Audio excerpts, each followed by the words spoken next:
Hi hello friends, అందరికీ స్వాగతం సుస్వాగతం. ఫ్రెండ్స్, రేణిగుంట హైమా వ్లాగ్స్ ఛానల్కి స్వాగతం. ఫ్రెండ్స్, ఈరోజైతే నేను గుత్తి వంకాయలాగా వంకాయలు కట్ చేసి ఫ్రై చేస్తున్నాను.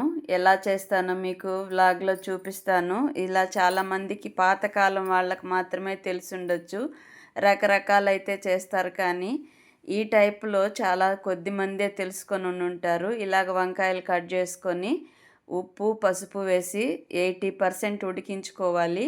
దాని తర్వాత నీళ్ళు వంచేసుకొని చల్లారబెట్టుకోవాలి. ఈలోపు కొత్తిమీర ఎక్కువ ఉంది ఫ్రెండ్స్ ఇంట్లో, అదంతా పాడైపోతుంది. అంతా శుభ్రం చేశాను. కొత్తిమీర పచ్చడి చేసి చాలా రోజులు అవుతోంది. దానికి ట్రై చేస్తున్నాను. పచ్చిమిర్చి, అల్లం, కొద్దిగా ఆయిల్, ఒక 2 స్పూన్ల ఆయిల్ వేసి, ఆయిల్ వేడెక్కిన తర్వాత అల్లము పచ్చిమిర్చి వేపుకోవాలి. దాని తర్వాత ఒక చిన్న స్పూన్తో ధనియాలు, 1 స్పూన్ ధనియాలు వేస్తే సరిపోతుంది.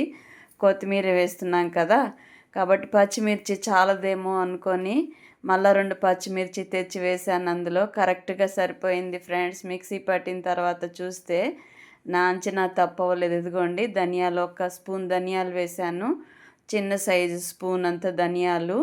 అవి వేగిన లోపు కొద్దిగా జీలకర్ర ఒక 1/2 స్పూన్ 3/4 స్పూన్ ఉంటుంది, అదిగోండి, అది వేసాను.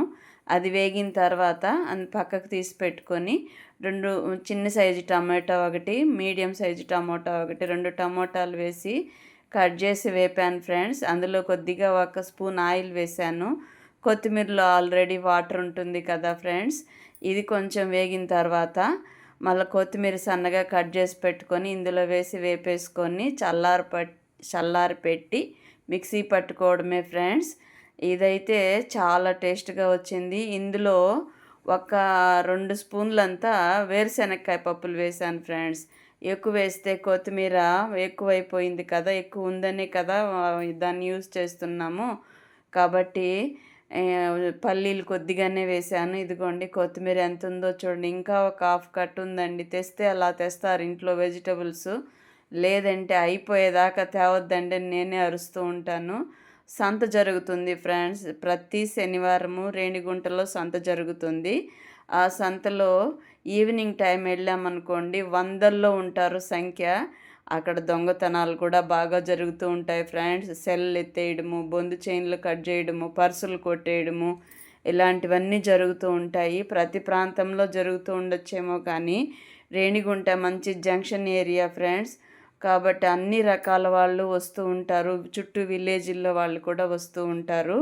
చాలా జాగ్రత్తగా వెళ్ళి తీసుకొచ్చుకోవాలి కూరగాయలు. ఇదిగోండి, వంకాయలు అయితే ఉడికిపోయినాయి. వడగట్టేసి ఇందులో పల్లీల పొడి, కారం, మనకు సరిపడినంత కారం, మన ఇంట్లో ఎంత తింటారో అంత కారము, సరిపడినంత ఉప్పు కొద్దిగా, ఎందుకంటే కాయల్లో ఆల్రెడీ వేసేసి ఉన్నాం కదా, అది సరిపోతుంది.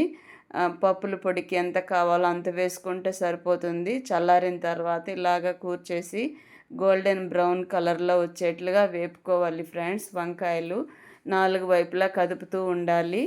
ఒకవైపు వేగిన తర్వాత ఇంకోవైపు వేపించి కదుపుతూ ఉన్నామంటే లాస్ట్లో మిగిలిన పొడిని అందులో చల్లేసి స్టవ్ కట్టేయడమే ఫ్రెండ్స్. ఇటుపక్క రైస్ పెట్టేశాను.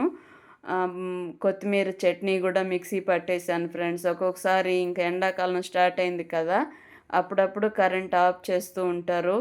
అక్కడక్కడ లైన్లు తెగిపోయినా లేదంటే వెంటనే ఇచ్చేస్తారు, కానీ మనకు తెలియదు కదా ఎప్పుడే సందర్భం అవుతుందో.